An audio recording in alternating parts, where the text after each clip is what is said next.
Hello, I'm Gregory Mosley, martial art instructor, and this is Martial Art Universe, bringing you the finest of the martial arts from around the world. Point.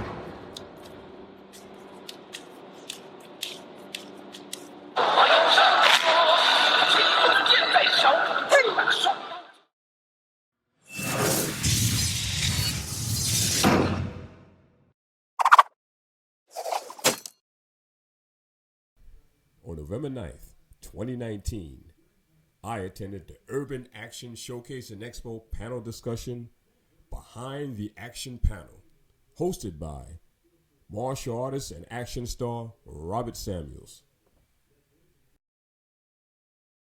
Denise. What was the question, sir? Really? Really? Seriously? Background in the business, how you got started. Yikes. I auditioned for a movie once, and it was for an action actor role, and I met Jeremy Sample at the reading, and he was like, "So do you do Muay Thai?" And I was like, "No, sir." And he looked at me with the saddest, most disgusted look in his whole life. If you know Sample, that's a scary moment. He's a stunt coordinator. Yeah, and a stunt performer.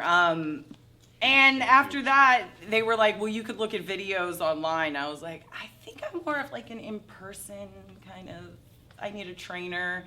And they invested in some sessions, and I took some classes. And then after we did that film, I was like, so what's this stunt thing about? And, you know, Sample sat me down and had a really serious conversation about it, talking about the dedication it takes, how people work really, really hard to get one day or to get an opportunity. And then the other fact that it's dangerous. Are you going to be attentive? Are you willing to hit the ground multiple times? I'm thinking like, how many times? He's like 20 or more. And I really had to think about it. And I thought back to my days playing basketball. And we used to wear knee pads on the team, and one of the things I liked doing was sliding into the bleachers, going after loose balls, kind of playing like Charles Oakley, if you ask me. And I was like, yeah, I think that I can do that. And it was a step away from kind of like the acting, saying lines. It sounded like some nitty-gritty teamwork, and I was like, yeah, I'm interested in this. And he left some breadcrumbs along the way. I tried to take the advice of those around me. Nobody likes someone that asks questions but doesn't follow up. So I made sure I did my due diligence and then asked for the next assignment. Excellent, Nice. excellent. Evelyn? Well, I actually worked as a commercial actress when I was 19. Okay. I started in the business when I was 19. Pretty much all the commercials that I did involved some sort of high-octane action, whether it was snowboarding, wakeboarding, rock climbing, or jumping off a cliff, because I did a lot of resort commercials. Then I started doing some underwater stunts. That got me into working with Discovery Channel, doing some underwater stunts. And then I didn't know how to break into the New York market, but I started doing some independent films before, and they involved fighting, which was really cool. I'm not a martial artist, but I can street fight pretty well. I don't know if it's that Bronx in me, but anyway, I'm not a fighter, but I do have a little bit of an edge. And fortunately, there was an opportunity to photo double for Jennifer Lopez, and I thought, wow, if I photo double for her, maybe they'll see that I can do a little something. And little by little, they started giving me a little bit more to do on the set, whether I was driving for her or chasing the bad guys in 9-inch heels down the street when the stunt person wasn't there. And Jerry Hewitt from the Warriors said, hey, Ev, I want to talk to you about doing stunts. And I thought, oh, thank goodness he asked me, because I didn't want to be one of those, like, can you help me get into stunts? I didn't want to say anything. I was hoping he would come to me, and that day came, and he asked me, and then he got me into training. I've been, working really hard to get better and better ever since, and just do a lot of training and a big hustle, always trying to find as much work as I can. Right. And so it's been really, really great. That's excellent. Yeah. Mr. Kupperman? Hey there. Hi, guys. Thanks for coming here. So I wanted to be in this industry since childhood. And even as a kid, I went to summer camp for filmmaking, and I learned how to edit on these big Betamax decks back then. And then I went all through high school, and then I went to School of Visual Arts, and everything was gearing towards somehow being involved in this industry.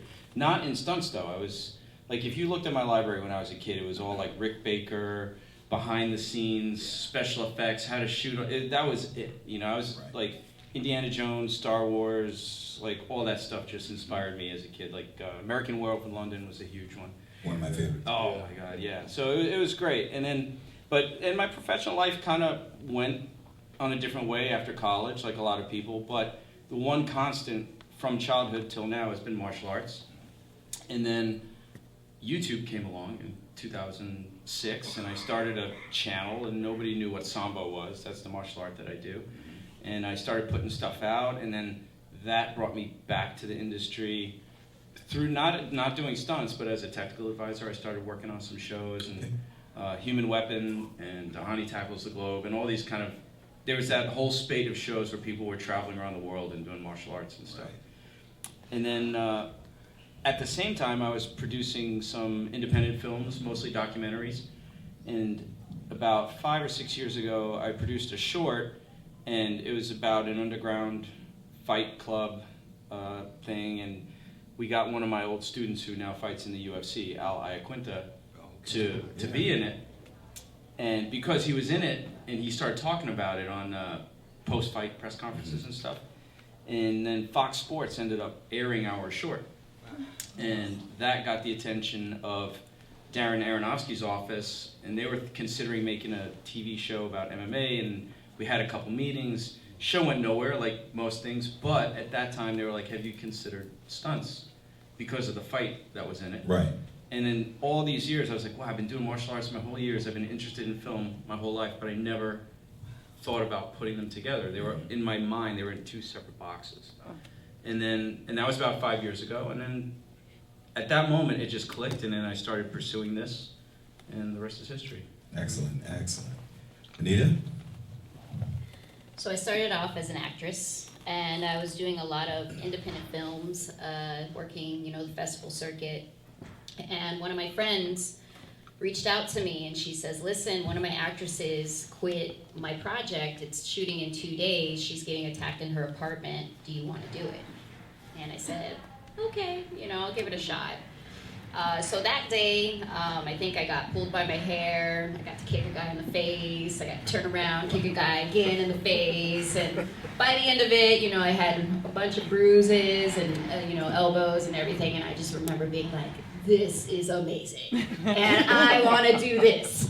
So I began to look for more action roles, and then all of a sudden I met Demetrius Angelo, I met Lamar Wingster, and they, recruited me to be part of their girl group, and Demetrius would train us doing our action stuff, and Denise was actually part of that. It was.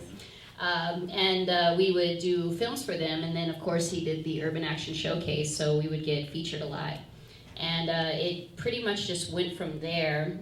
He told us to take this class that James Liu was teaching for Luke Cage, and I ended up getting recruited from that to do my first SAG-AFTRA stunt stuff. And from there I moved to California. I started training over there, getting more training, learning more about stunts, and then eventually was cast as the stunt double for Tony Truxton's SEAL team. So from there, it's just, Just keeps going. then it's a ball, rolling. Nice, nice. Mr. Winston Ellis. Yeah. Real quick anecdote here. I've known this man for about 30 years in Hong Kong in the early days. I was with Sammo Hung. He worked with a lot of luminary Hong Kong directors as well, but I'll let you give the background there. Yeah, believe He's me. with us for the first time in Urban Action this year. That's true, and it's a real honor for me to be here. First, I got to thank Robert for inviting me over, and it's a real honor. Unlike the rest of these distinguished guests, I actually didn't want to be in the business. I was a professional fighter, and I was on holiday in Cyprus many years ago, and I was on the beach one night trying to figure out what I want to do because I'm a single parent. I've got 2 children I was raising, and I was fighting on all the circuits, and I couldn't figure out what I wanted to do in my life. And I thought, well, I can't keep doing this. And I was on the beach, as I said, and I started doing some martial arts, and I thought it was on my own. And unbeknownst to me, I was being watched from a hotel. And it was a guy called, I don't know if anybody knows, Philip Coe. And it was over there with Simon Yam, Yam Tatwa, and Robin Shu. And they were looking for some people to work on a movie. And 6 weeks later, I was in Hong Kong making my first picture. And I ended up meeting Jackie and then Robert and the rest of the guys. And then I was spending 10 years of my life out there. I ended up making about 32 films, I think, at the end by the time I left.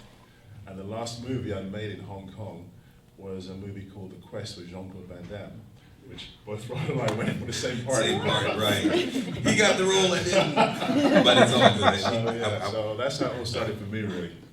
Excellent. The reason I asked the background for each one of these actors and actresses was because they're all in the business of filmmaking. However, if you heard each story, their entry into the business is uniquely different. So there is no one firm approach with entering this business. As you can see, it's the course has been charted in different ways for each one of them. And I'll let you hear some of the films that these individuals have been involved with. Denise, give me a little, give me five. Give me five. Give me five. I worked with Anita on a project. We Names, worked together. movies. Luke Cage. I can't remember. Sorry. We worked IMDb. together on Punisher. Punisher. Awesome. We worked together on Gotham. Gotham. There you go. Well, we didn't work together, but I know you worked on Gotham. Okay, that counts. What was the name of the film that you originally did with Jeremy Sample? Oh, yeah. Oh, Broken Angels. There you go. Yeah. Okay, there you go. Thanks, Evelyn, guys. How about you? Top five. Films. 5? Yeah. Okay, John Wick. Sorry. John Wick. I'm very excited about that. I'm working with Al Gotta right now on Nosferatu Okay. in Rhode Island. Let's see, Orange is the New Black. That was another cool one for There me. you go. And Luke Cage. That was Luke another really Cage, cool yeah. one. Do I have one more left? Absolutely. And Tales of a Scorpio Stinger, which I'm producing right now. Hot dog. It's a film that I'm producing. Excellent. Brother? John Wick 2 and 3 I worked on. I am Eddie Marson's double on Ray Donovan. So if you watched last season, all those underground fight scenes, I worked on those. Punisher. Nosferatu this season. Blacklist a bunch of times. Nice. You know, a lot of day playing on different shows like most of us Yeah. in New York. But in terms of significant stuff, I would say the most significant was John Wick 3 and Ray Donovan. Excellent, excellent. Anita, top five. Luke Cage, then SEAL Team, seasons 1 and 2, and then American Horror Story not too long ago. I just did a pilot for Showtime called Hombre. Hopefully it gets picked up. And Dolomite. Dolomite, yes. Thank you, Lisa. Winston. Pirates of the Caribbean, I did 2 of those. Batman with Heath Ledger, Penny Dreadful. You actually had a fight with Heath, didn't you? Oh yeah, we did a fight scene together. Penny Dreadful, I did 3 seasons on that. I've just finished a new James Bond film. Correct. And there's so many things I can't remember all of them now. Yeah. But yeah, there's been quite a few. Black Mass with Jet Li. Black Mass with Jet Li, of course. Had a of great course. fight scene with him. Yeah, he's had a fantastic fight scene with him. In fact, the fight scene that we did then, Yeah. I'll always remember that because we did it at the top of I think like 42 stories up in the building in Hong Kong. And it was the night my daughter was born in the UK. Wow. And we stopped filming, and Jet had bought a bottle of champagne, and I had bought a bottle of champagne, all these plastic cups. And we were stood there, and we all drank champagne, celebrating the birth of my that's daughter. awesome. So I always remember that's 23 years ago, 24 years ago now. Time flies. So let's start with Denise. Be in places that you can find people that are doing what you're interested in. I think this business is a lot about connections, and as I see myself still around, I notice other people that are still around doing their thing, and everyone has different manifestations of where their skill set lies. And ask questions and do the work. It doesn't, like, you can't fake the conversation. You can't just socialize or be in the right places. You have to go home and do the assignments that are given. Now, not every assignment will be for you. You got to find the stuff that works for you, that fits into your daily routine, and that helps you navigate best towards your goals. And I'd also say, don't be afraid to reassess where you're going, because your inbox can get full of so many opportunities, and unless you're really specific on where you want to go, even if it's the next step in front of you. We don't know 10 years from now, but even having like a 6-month goal or your goal for the year, that'll really help narrow down the events you go to, the kind of relationships you want to continue to foster, because every relationship takes work.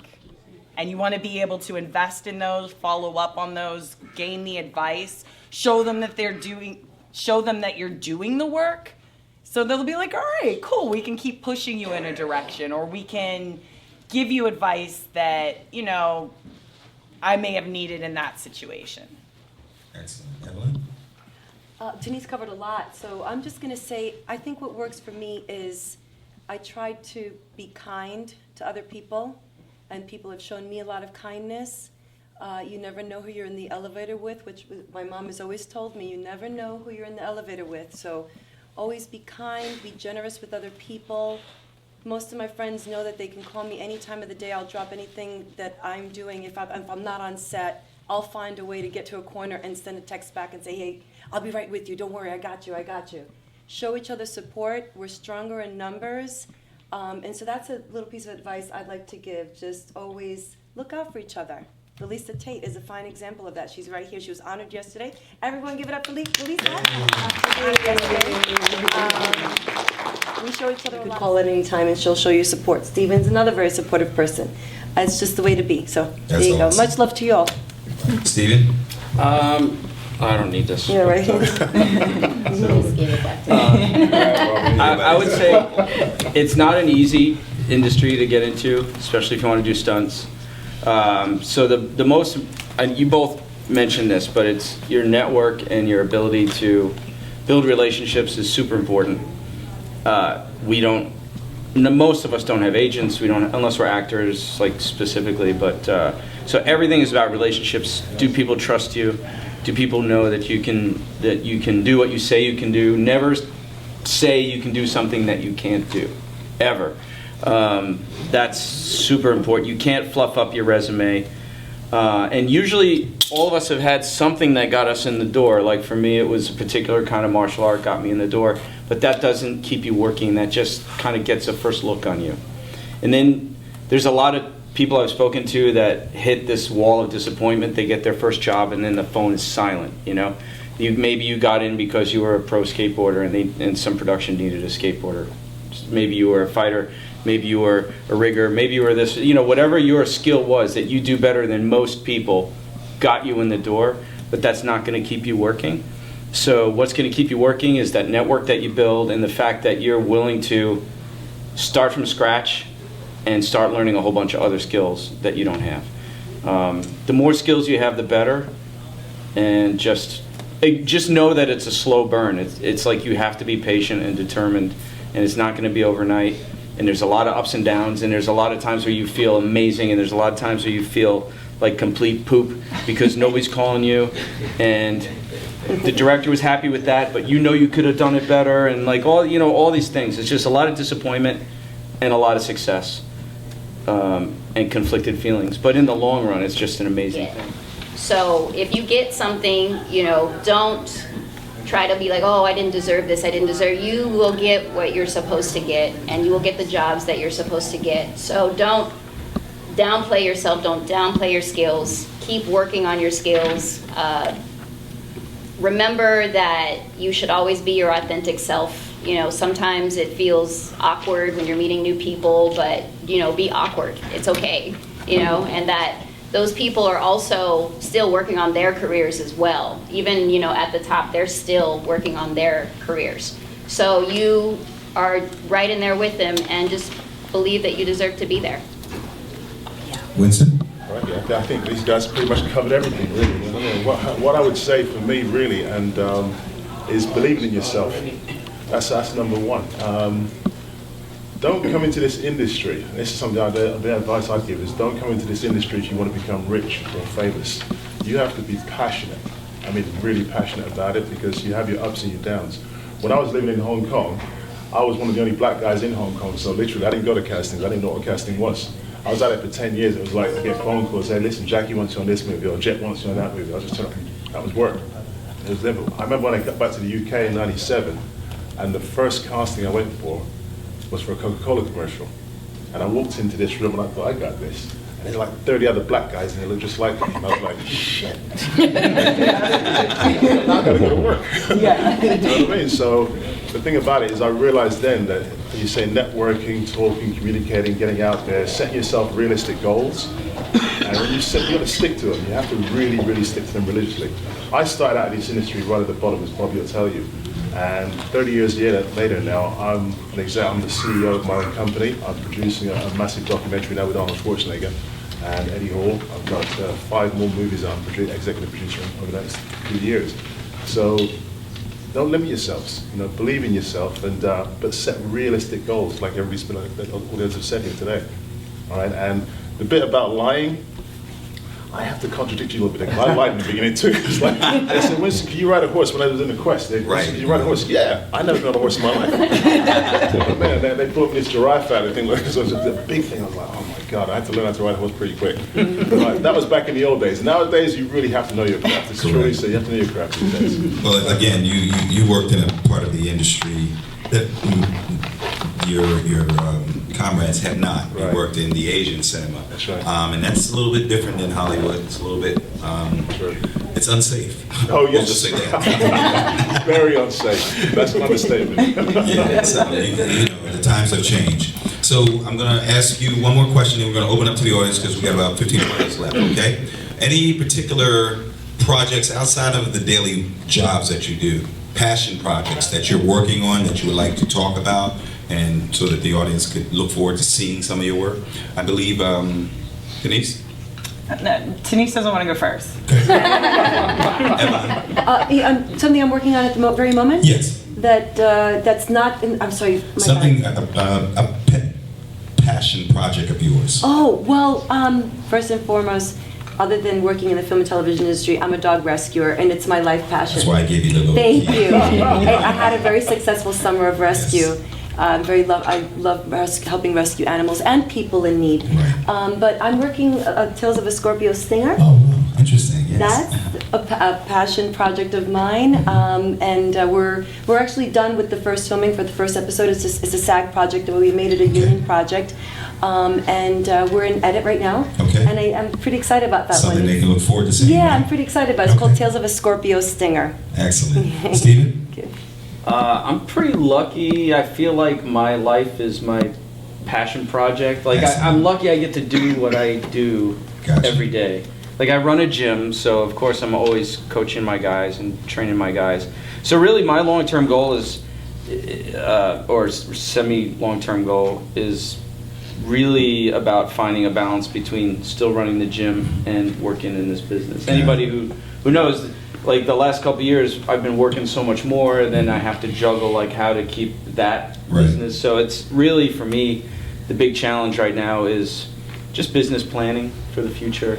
I mean, the gym is fine, and what's been great is about my involvement in this industry is the fact that I have a gym. Right. Because like when I first, like 5 or 6 years ago, started meeting people in this industry, the common theme was like, where do we go to train? I don't know where to go, you know, and especially in New York, we're a smaller market than say, like if you go to LA, like I go to LA a couple times a year, there's training spaces everywhere. That's not the case here in New York, so like kind of my hustle a little bit was owning a gym, and people are like, hey, we need a place to train, and I'm like, hey, I've got a gym. So building that program up with my partner Paul, who worked last night, so he unfortunately is not here, but he was getting shot on a rooftop somewhere last night. And it's just really making sure that we are able to give back to this community with the space that we have. Awesome, And awesome. building that training space for the old folks and the new folks in this business who just need a place to go hit a mat. Great, great. Anita? I recently wrote a TV pilot called Eons of Dust and put together a pitch package for that. I live in LA, so it's a little different over there. I entered it into a contest to get some notoriety for it so I can start shopping around to the studios. And I'm hoping to get it sold so I can get it made. Winston? Like I said, I'm producing, I'm an executive producer right now on a TV show, on a feature-length documentary with Eddie Hall, the world's strongest man. and Arnold Schwarzenegger. And we've been filming that now for the last 16 months. I won't edit now, so it's coming out next year. So it's a huge thing for me. So it's my first one as an executive producer. And so that's my pet project right now. It's called The Beast, when Eddie met Arnold. But that's what it is. It's about Arnold. It's about his transition of Eddie Hall as the world's strongest man. He's becoming an actor, and his mentor is Arnold Schwarzenegger. So basically, we're following Arnold around over this whole journey and learning what the transition's like. That's excellent, excellent. As you can see, they're all doing stellar work. Real quick, we can take a few questions. Oh, Denise, I thought you forfeited. Okay. My other passion project is I serve as an intimacy director and intimacy coordinator for stage and film, and it's the introduction of no into our creative process. The idea here is anytime you touch someone or you're engaged in an intimate setting, we really want to be specific about the asks, just like a fight. We want to have some choreography on the table. We want to leave things like improv or surprises for your co-star in the past, and we want to make sure that everyone has a form of agency in the art that they're creating. So I work as a movement choreographer for intimate scenes and an advocate for directors, making sure that their vision's getting out there and making sure that we are asking actors if they are willing to consent to this work before putting them on set in front of everyone and being like, just, do it. And then leaving them to deal with their own pain or residual effects of that on their own time. Excellent. That's a very important job. Yeah, really. You played, you said it was quick, any questions, real quick? Ma'am?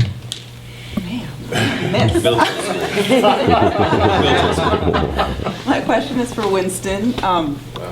You are a parent, I'm a parent. When your career took off in Hong Kong, did you ever take any projects that you were like, I'm gonna miss my kids' play, or I'm gonna miss this, or do you? I mean, there's mom guilt, definitely. Yeah, is there such thing as dad guilt? There was. I have to say there was a lot of guilt, but Yeah. the thing is, that's why I say I'm kind of like a little different from the rest of you here, is the fact that when I started in this industry, I was all fighter. I was a fighter, mentally, physically, everything. It was all about fighting in the industry. And I remember my first period of time on a film set. It was like 6 months working on this film, and every day, 12 hours a day or whatever. And I remember going to the cinema and watching it, and if I blinked, I missed myself. I was like, so what the hell was that all about? You know what I mean? So I hated it. Yeah. And I remember going back to the UK, and I said to myself, right, I'm going to put this ridiculous price on my head. I'm going to ask for all these fantastic things. They'll never go for it. And they went for it. And that allowed me then to turn around and have my children with me. Wow. So they could be with me wherever we wanted great. to be together. So that was the way in which I negotiated my way through it. So they were always with me. So always ask. You never know if you're gonna get it. That's it. You know, if you don't ask, you don't know. Yep. That's right. Yes. Janice, I want to commend you on that, what your future work is, as far as like those love scenes. That's real. That's I agree. Go out and it's so needed, because that's exactly how it goes down. Like ready action. If you can get a few people off the set, that's great. But for the most part, everyone is needed. Like boom, sound, everybody. So it's really good that you're doing that, and I commend you. Thank you so much for that. Thank you. I'd just like to say I've had the opportunity to work with stunt coordinators on set, because oftentimes violence and intimacy, they kind of intertwine there. So it's been a really great process of seeing how this role can be integrated into the work, and everyone's respective position is still intact, and we can all collaborate. Excellent. One more question. Maybe two. Go. Ma'am? Sorry. Miss? I was going to ask Anita about the scene in Dolomite, what it was like to work with so many stunt women. You don't usually see that many in a scene. Yeah. In a fight scene. It was. 70s wardrobe. It was probably one of the best days of my life. Everybody was just amazing. Everybody was there to work and support each other. And it was my first time meeting a lot of these people. So I spent a lot of time just really like talking to people about their experiences, how they got into stunts, what they were doing before that. Just getting a lot of advice from, a lot of veterans that were there, and, just being able to just be a part of it. It was awesome. It was amazing. Excellent. One more. Sir. This question actually has to do with like, one, the longevity, the sustainability, things around that, I guess, longevity, sustainability. You know, Winston, you talked about you asking for something that you didn't know they were going to give you, but that's what allowed for your family and that kind of involvement. Right. You know, so I think I just would like some insight around that from you all as working professionals. Okay. What's the question? I mean, could you speak to longevity and sustainability? So I'll just jump in first. Yeah.